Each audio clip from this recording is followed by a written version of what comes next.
Well, here we are and back to school time, and making sure our children are up to date on all their physicals and vaccines might seem like a tall order. Joining us this morning to help break it all down for us, Dr. Sandra McKay, a pediatrician with UT Health Houston and UT Physicians. Doctor, good morning. Good morning. Let's jump right in. Just how soon should parents be looking at getting these appointments started? I would start scheduling those appointments right now. We're just on the cusp of schools returning in, and a lot of the offices are already filling up for their back to school physicals. So let's talk about some of the vaccines, doctor, and what the requirements are for children this year. Yeah, so, typically we have the pre-kindergarten vaccines. So those are like your MMR and your chickenpox vaccine, along with your pertussis and your polio vaccine. So those are those kids that are getting ready to start kindergarten. And then the next big round of vaccines that we have for children in the school age are entering age 11. So if your child is getting ready to turn 11, they're probably going to be due for another big round of vaccines. And then the next big round of vaccines occur around age 16. And those are for your meningitis boosters as well. Your college age children, so think about those kids that you're getting ready to send off to college, coming up in the fall, they may be due for vaccines as well. So that's another great thing to think about is, we often think about those school age physicals for kids, elementary, middle, and high school, but your college age children, you may want to think about getting them a physical before sending them off as well. Yes, indeed. Always good advice. And what about the flu vaccine? When can kids start getting that? And is there a monkeypox vaccine for kids at this stage? Is that something we should be thinking about right now? So flu vaccines are typically available in the fall. I usually tell people to start looking out for them around September, October-ish is usually when they're available. You can get them from your pediatrician's office, and they're also usually available at all the local pharmacies. And a lot of times you don't even need an appointment from the pharmacies to get them.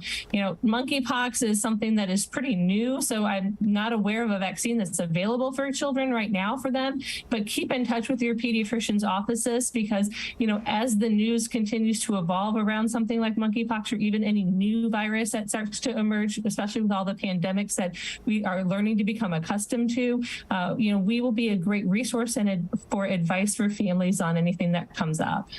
So, doctor, even if it's a series of vaccines, is it okay or is it maybe worth it to start the process now?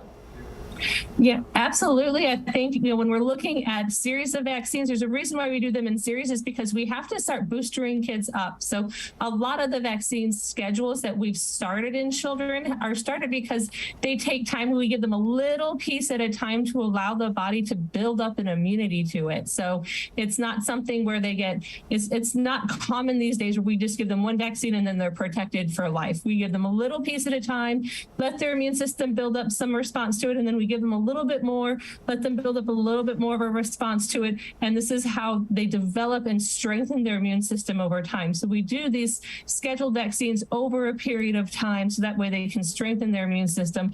It's very common that we give multiple shots at one time because the body is designed to handle it and to strengthen that. We are exposed to lots of different antigens in our environment on a daily basis. Our bodies are designed to be able to handle those exposures. We're actually exposed to more antigens on a daily basis than what's even given in one single vaccine. Wow, that's something to that. think about, right? Doctor, what do you say to parents who are still on the fence about whether or not to get their kids a COVID vaccine before school starts here? I would say reach out to your pediatrician and talk to them, and really let them know what you're concerned about. Let them know what your fears are because, this is something that we want to hear those fears in those conversations because the internet is full of a lot of information, but it's also full of a lot of misinformation. Mm-hmm. And it's very difficult for people to discern what's real and what's not on the internet. And I would encourage any family, just talk to your pediatrician. My children have had the COVID vaccine. My children have had COVID. I've had COVID too. And so I really want to share, my knowledge and my personal experiences and just help work with families to help them decide with me and help them guide them as far as what is the best choice for their family and for their children. And the shared goal here is to help keep children safe and healthy. And I want to help them, keep their children healthy and keep their children safe. So what about if a child maybe had the COVID vaccine last year? Is there any guidance on booster shots going into the new school year? Absolutely. You know, if they've had the COVID vaccine before, you know, and it's been, you know, more than maybe 6 or 8 months, and, you know, especially if they have an underlying health condition, something like maybe a lung problem or asthma, or maybe they have an immune deficiency, that's something that we'd want to talk with their family about their risk to their child. They might be exposed again to COVID.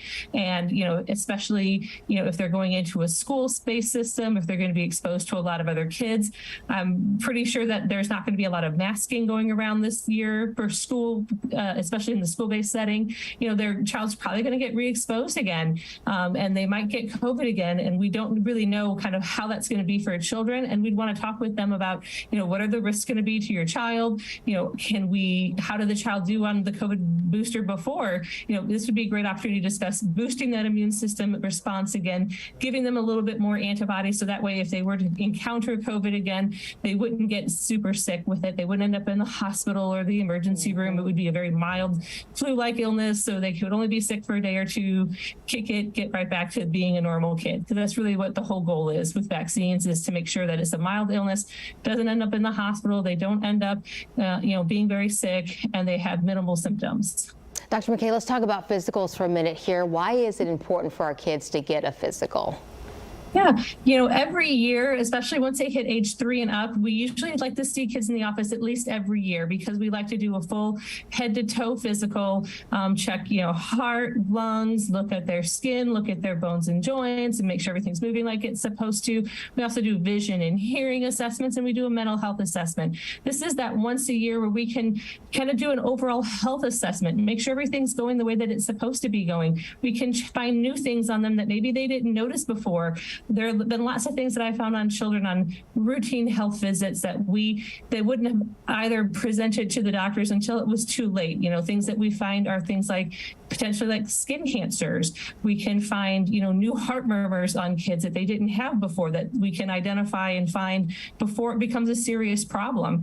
A big thing is those mental health screenings, especially for our teenage population. We currently are in a state where, you know, we have a mental health emergency among our children. This is a great opportunity for us to, you know, identify these things in children that we might not have otherwise found before.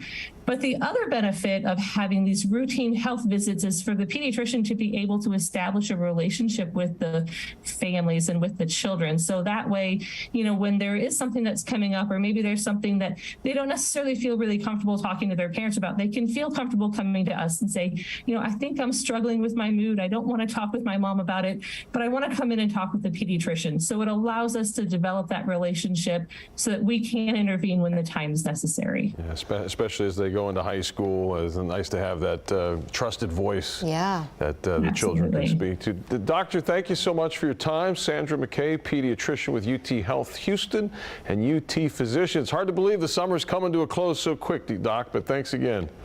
Thank you.